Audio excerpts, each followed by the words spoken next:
নাগরিকপক্ষের মিছিলে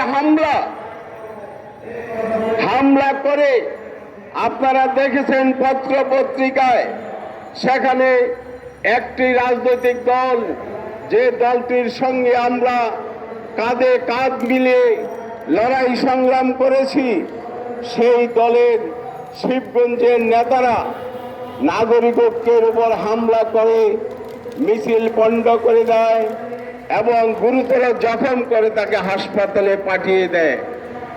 আপনারা জানেন, অত্যন্ত দুঃখের সঙ্গে আমরা দেখতে পাচ্ছি দেশে কি হচ্ছে। জাতীয় সমাজতান্ত্রিক দল জাসদ,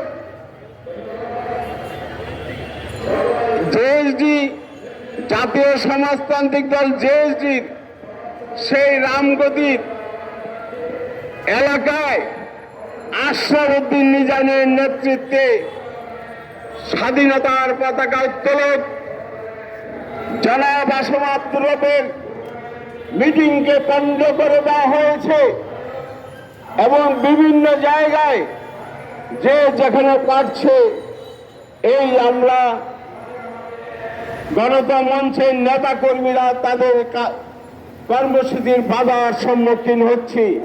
আমাদেরকে কর্মসূচি করতে দেওয়া হচ্ছে না। আমরা তো এটা চাইনি। আমরা কি চেয়েছিলাম? আমরা রাজপথে লড়াই সংগ্রাম করেছি একত্রে।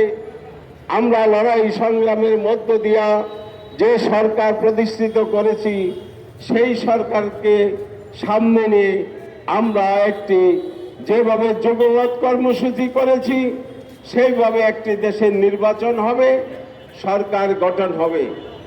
কিন্তু বন্ধুগণ, আমরা অত্যন্ত দুঃখের সহিত জানাচ্ছি, সারা বাংলাদেশে এই শিবগঞ্জের মতো নাগরিকপক্ষের মান্না ভাইয়ের দলের উপর হামলা, জাতীয় সমাজতান্ত্রিক দল জেএসডির উপরে হামলা, ওই আমাদের বন্ধু প্রতিম সংগঠন রাষ্ট্র সংস্কারের মিটিংয়ে হামলা, বন্ধু প্রতিম সংগঠন ওই বিএনপির নেতা কর্মীরা আমাদের উপর হামলা করছে। আমরা বিএনপিকে অনুরোধ করব, আপনারা আপনাদের নেতা কর্মীদেরকে আপনারা তাদেরকে বারণ করুন, নিষেধ করুন, আমাদের উপর হামলা করতে তাদেরকে নিষেধ করুন। আমরা তো আপনাদের সঙ্গে কাঁধে কাঁধ মিলিয়ে লড়াই সংগ্রাম করেছি, এখন কেন আমাদের উপরে তারা হামলা করবে? আমরা গণতন্ত্র মঞ্চ, মান্না ভাই এখানে উল্লেখ করেছে, একটি রাজনৈতিক দল, আদর্শভিত্তিক রাজনৈতিক দল আদর্শ কর্মী ছাড়া গড়ে ওঠে না। আমরা বারবার বলেছি, আদর্শ কর্মী ছাড়া একটি আদর্শ দল গড়ে ওঠে না। কাজেই এবং ওই দল ক্ষমতায় গিয়ে বাংলাদেশের মানুষের আদর্শিক কোনো পরিবর্তন আনতে পারে না যদি সেই দলের আদর্শিক কোনো কর্মী না থাকে, আদর্শিক রাজনীতি না থাকে। সেই দল কোনোদিনই ক্ষমতায় গিয়ে জনগণের আকাঙ্ক্ষা পূরণ করতে পারে না। তাই আমরা বিএনপিকে অনুরোধ করব, আমাদের উপর আপনারা হামলা বন্ধ করুন। আমরা আপনাদের সঙ্গে লড়াই সংগ্রামে ছিলাম অতীতে, ভবিষ্যতেও থাকতে চাই, কিন্তু যদি আপনারা হামলা বন্ধ না করুন, তাহলে আমাদেরকে আবার বিচার করে দেখতে হবে, বিবেচনা করে দেখতে হবে আপনাদের সঙ্গে আমরা ভবিষ্যতে থাকতে পারবো কি পারবো না। আপনারা লড়াই, এই যে হামলা, আমাদের উপর হামলা বন্ধ করুন, আমরা সেটা দেখব।